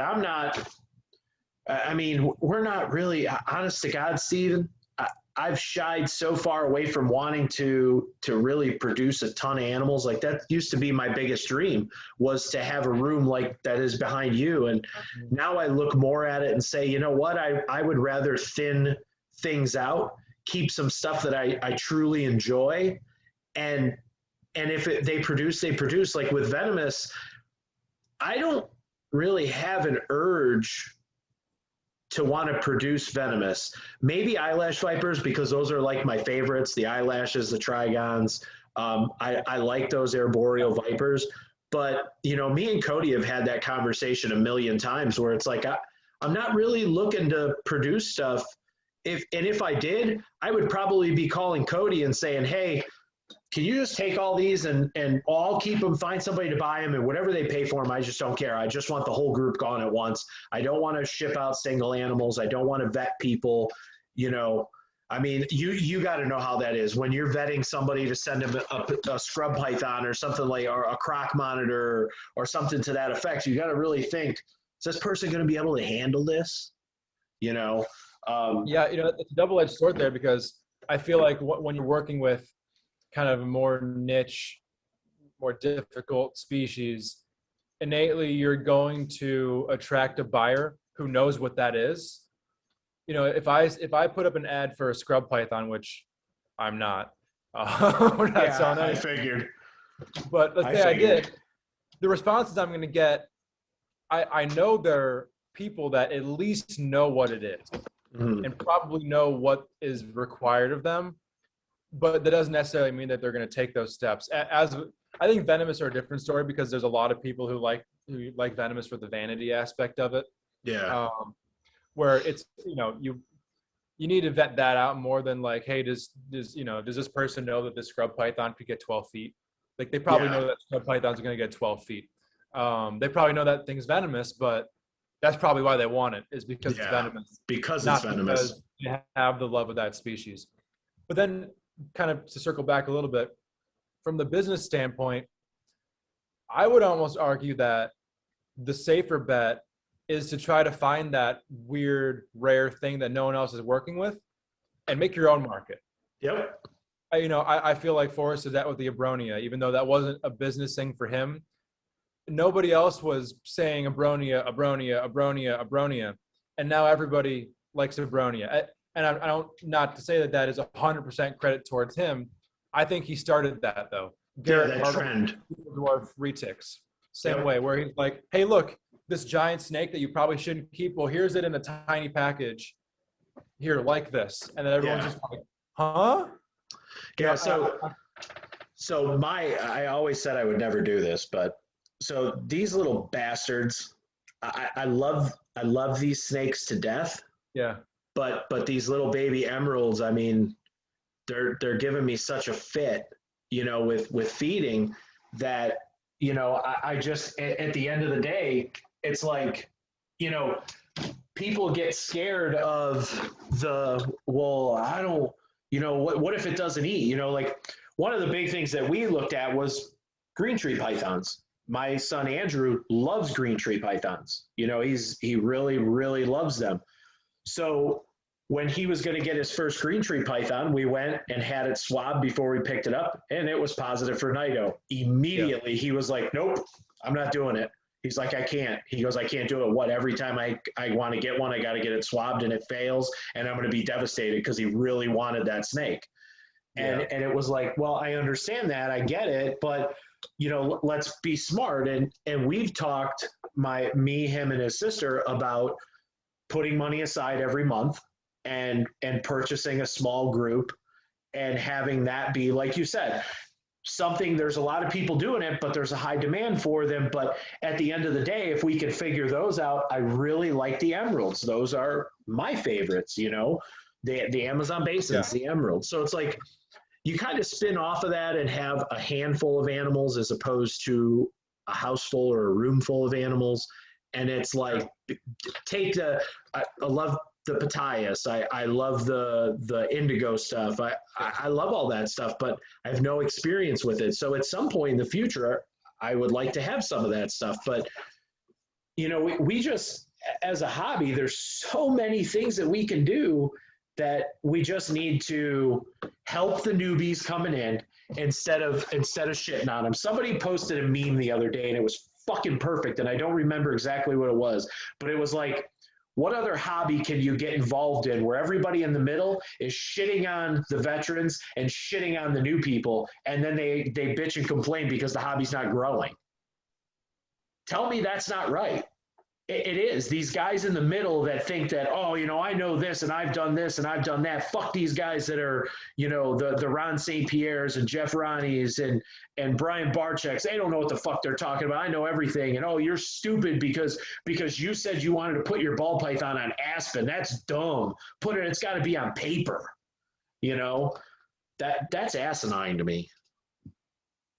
It's kind of what we were talking about earlier, for whatever reason, their brain developed that ego, whatever fucking switch is flipped in there where they're like, I'm God himself.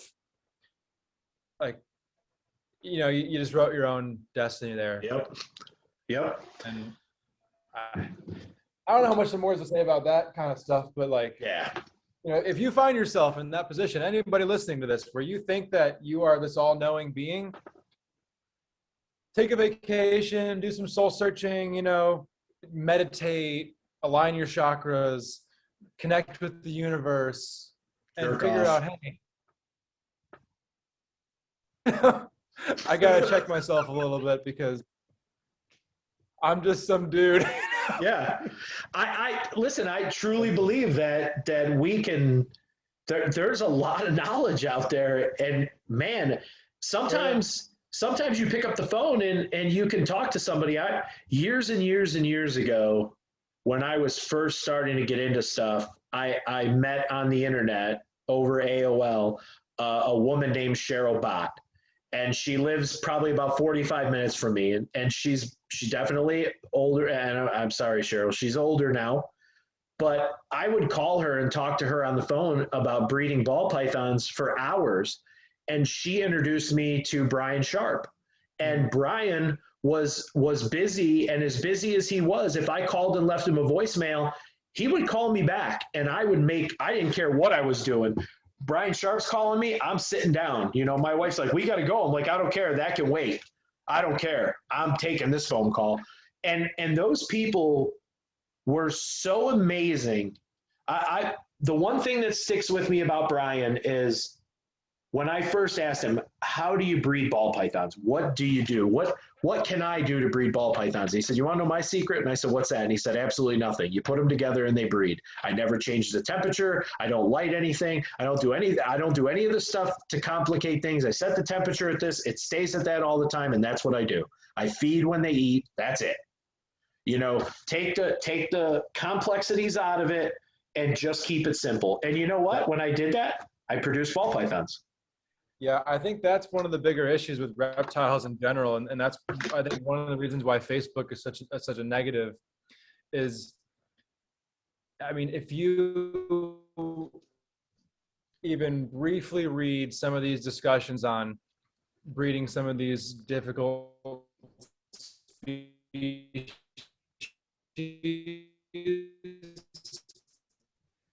I mean, you're having to do in the entire world.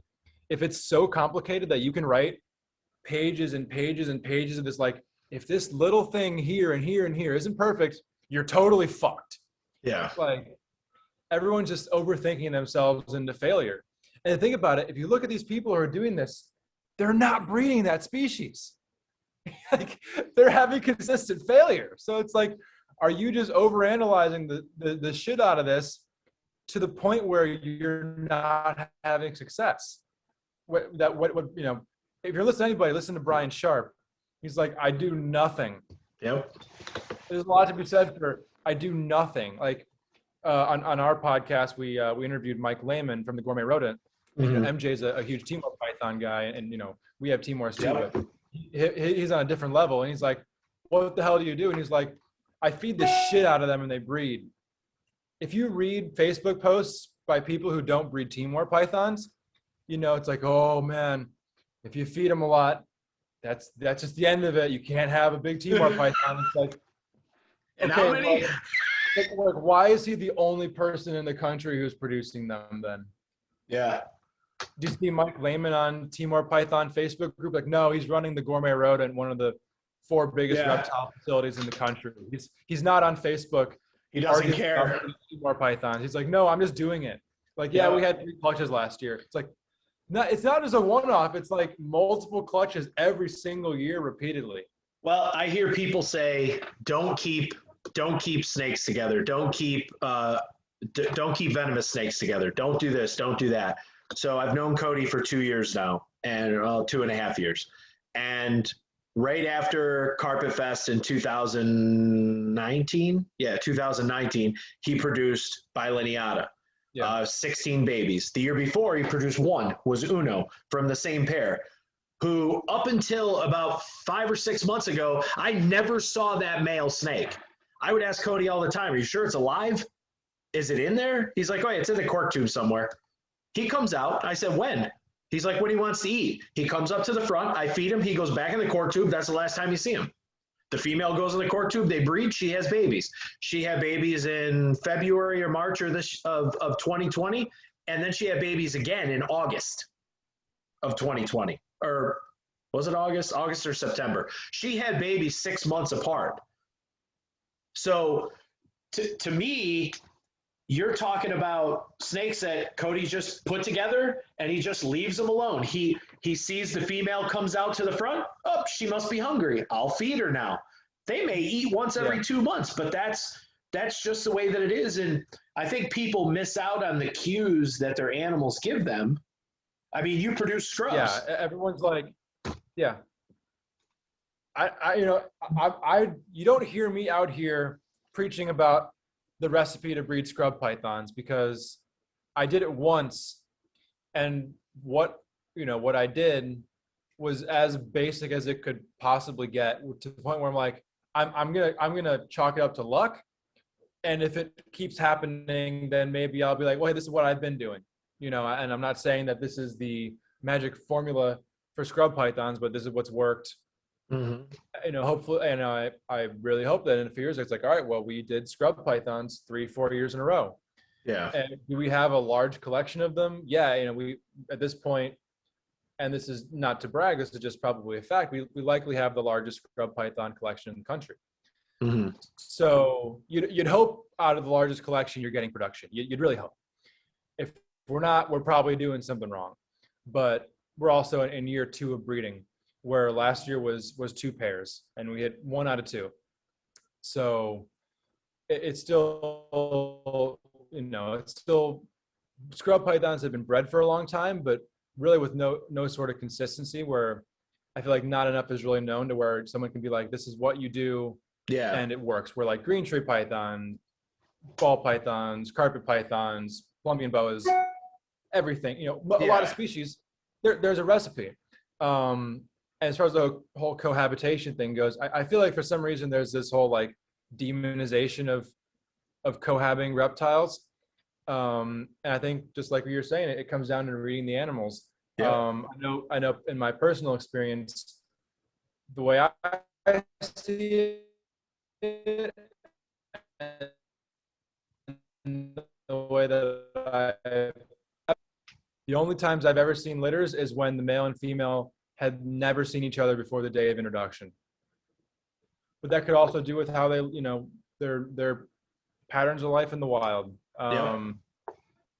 Same thing with like heloderma. A lot of people who breed heloderma are like, do not cohabitate the heloderma.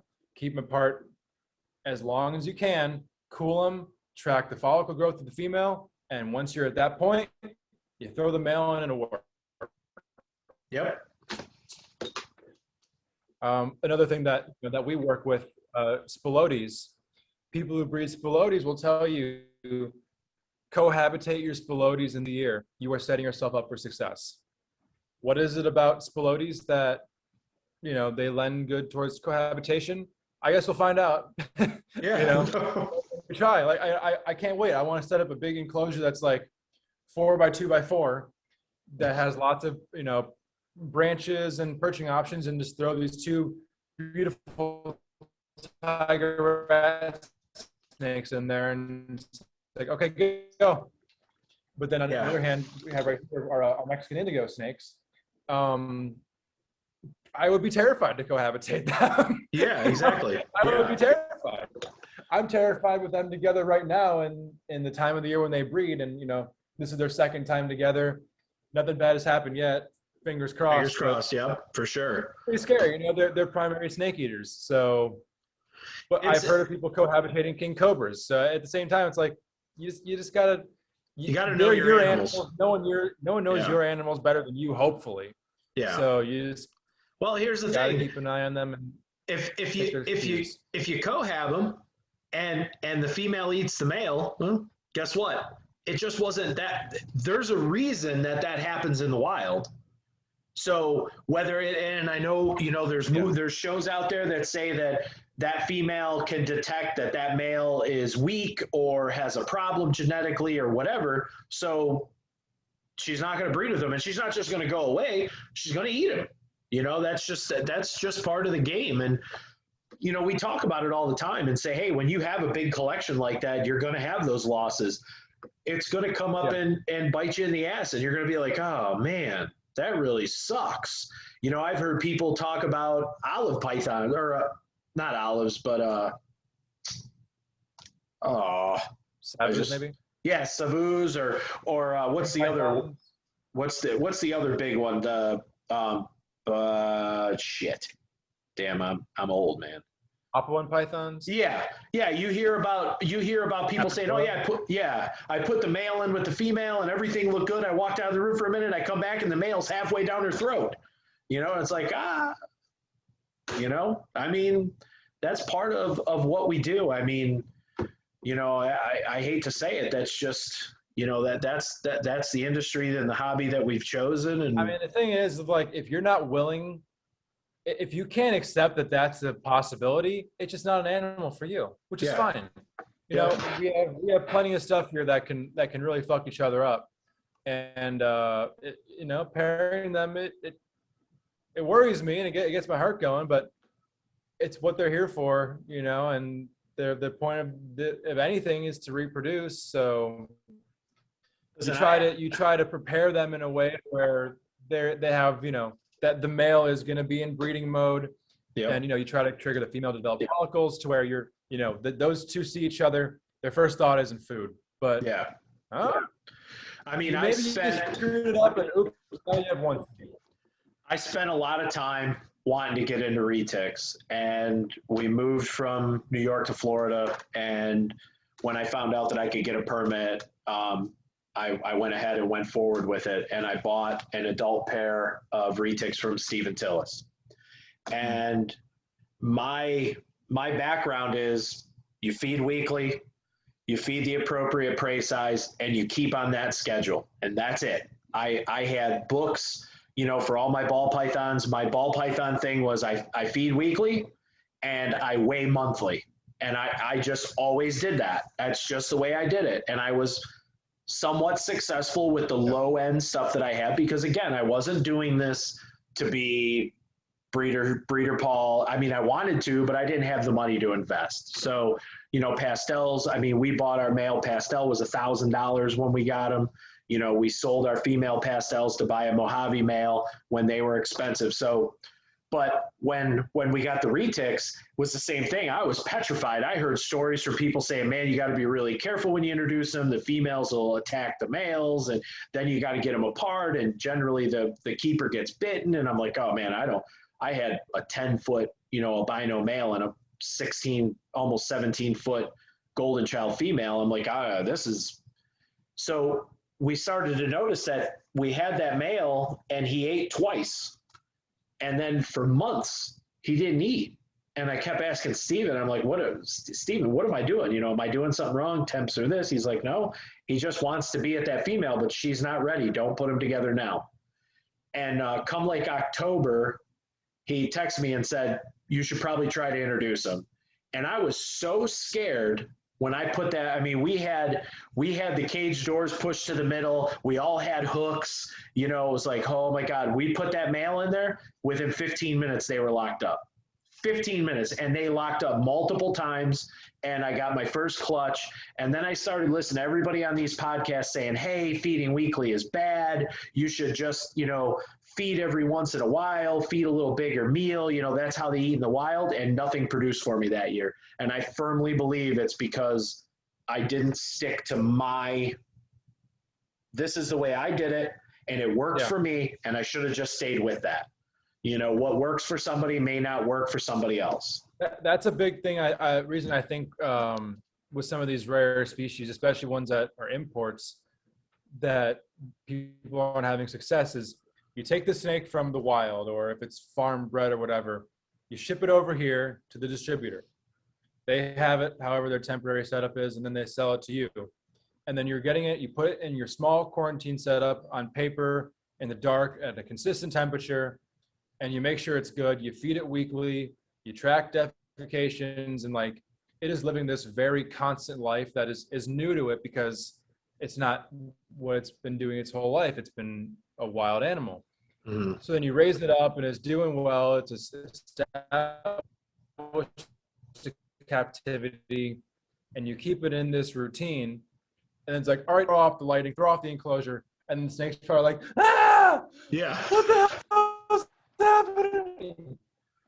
Well, it's not going to breed then. Yeah. You do everything in your power to stress it out, and then you're like, oh, it didn't breed. It's like, wait. Yeah, you took its consistent thing that it's been used to for 4 years, and you were like, okay, I'm throwing that out the window. Here's something totally new. Why didn't you breed? That's what they told me to do on Facebook. Yeah, exactly. And listen, I listen to multiple podcasts and I kick myself in the ass for it now because I built a collection of retics that was nice. I had a sun tiger that was het purple. I had a purple golden child. I had a golden child het purple. And then we had a motley tiger, purple motley tiger that are our newest male. And we were poised to, all three of those females were more than ready to go. And I just completely screwed myself by not following my own advice, for not following something that I've said a million times. Do the way you do it. I may do something here in Florida that you don't do up there, and vice versa.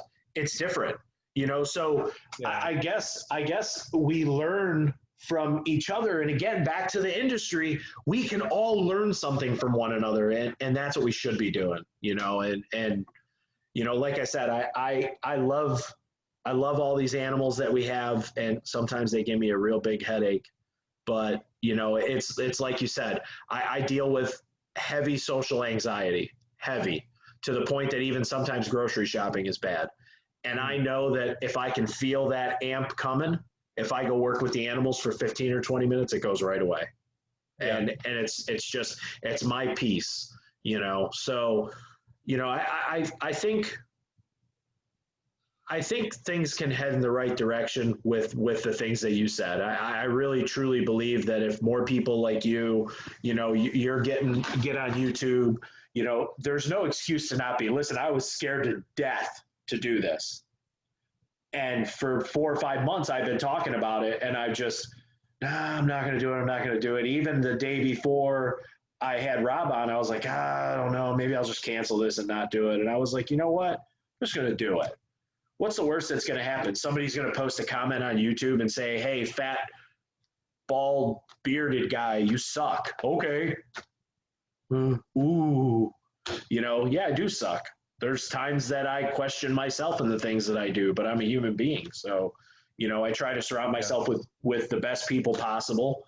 And, you know, I do my thing, and sometimes I step on my own toes and I learn lessons just like the rest of us do, you know, but I will always accept criticism or pointers. You know, Cody is fantastic about saying, hey, you know, I don't know if I would do that. I might do it this way, you know?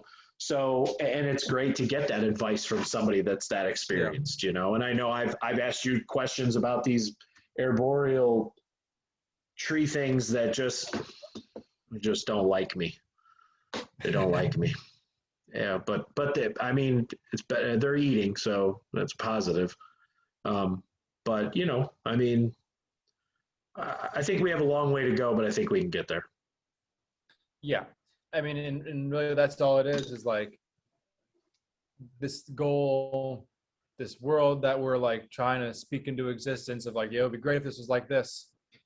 It's not easy, but I mean, until you take that first step, you're just where you still are. Yep. And I don't know, to me, I'd rather fail trying than fail not trying at all. Yep. So that's, you know, I had that same kind of like dilemma, and we haven't done it yet, but about, you know, starting some sort of YouTube channel. It's like, well, you know, is it worth the time? Is this the right time to do it? Like, you know, will we criticized for this or that, but you know, at the end of the day, it's like, I feel like I feel an obligation in a way. Mm-hmm. Not that I don't want to do it, but I feel like, you know, as reptile people, and, you know, for us as a facility that has replicated in many other places, I almost feel you know, obligated to you know, to just show it, just, you know, not even to have an agenda, just be like, hey, you know, it's here. Yeah. And we'll show you animals, and, you know, I'll tell you what I know, and, you know, try to create a positive experience. So. And that's just it. And here's the thing. I don't like hearing myself, and I don't like watching myself. So I scan through this, but I won't. Yeah. I don't know. It's weird. It's just weird. You know, it's weird seeing yourself, you know? So but at the end of the day, you guys there's a lot of people out there that have a lot to offer. There's a lot of channels out there that don't get a lot of love, that they have a ton to offer, and it's just getting them over that hump, and this is truly fun to get on and talk to somebody and enjoy it. And I one of the people that I really look up to that does videos is Billy from Mutation Creation. And the reason I say that is because he will open up a box and say, oh, look, there's crap in there. Guess what? There's hundreds of animals here. Somebody pooped. It's there. I have a carpet python over here. It just pooped. It stinks. But it happens. And I think sometimes we want to put our best foot forward and we don't want to show that stuff. But you know what? That's just a part of owning reptiles. It's different if you open up a cage and there's a dead animal in there and the water bowl's bone dry and there's 10 piles of crap. It's a bit different. But I've seen Billy's videos, and we went to Brian's. Me and my daughter went to Brian. I tell the story all the time. Me and my daughter went to Brian's facility. I was expecting to go in the front door, have him shake my hand, say, how you doing? I'm Brian. This is some of the crew. Have a nice day. When we got there, Brian was like, come on, let's go. What do you guys want to see? Open up anything you want except for that box right there, because Satan's in there and she'll bite you. And it was like, we can open up anything. He's like, anything you want to see, dude, just open it up. And there was no fear of, I'm going to be judged because there may be, snake poop in that box, because that's what these animals do. And I love Billy's, Billy's attitude towards that. And I think a lot of times people are so scared to start that channel or do those videos because they don't want to be criticized for, I opened this cage. I can go down in my garage right now and tell you that water bowl was flipped. That water bowl was flipped, but they all had water yesterday night. There's probably 4 bowls in the garage out of 20 cages that are probably turned over from the other day. And it is what it is. That's what they do. Did they get a drink? I don't know.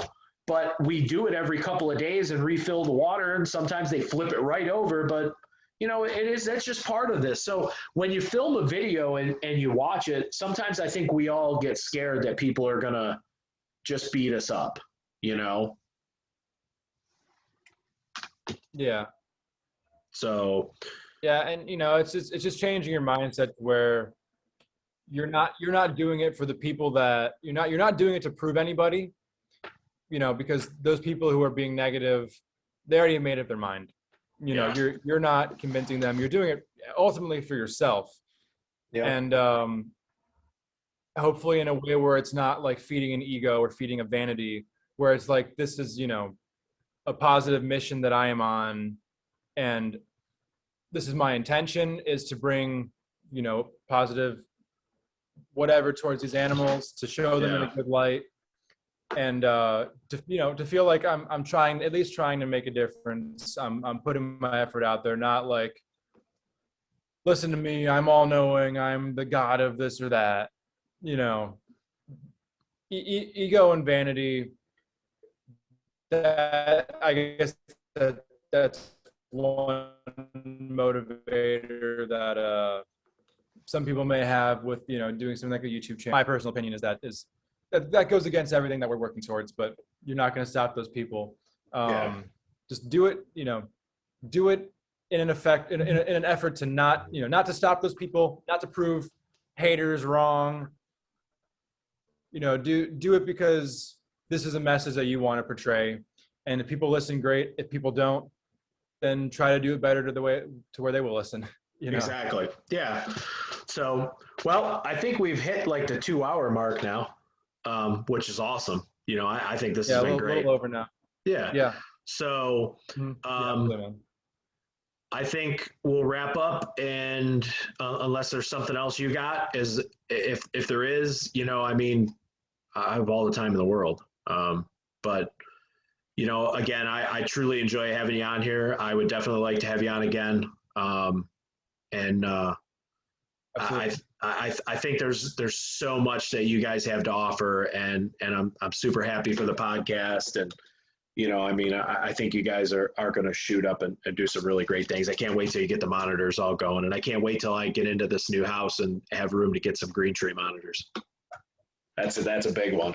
So, but all right, man. Well, we will talk to you soon, brother. You have a good night and have fun. Yep. Thanks for having me on, man. Yep. We'll talk to you soon.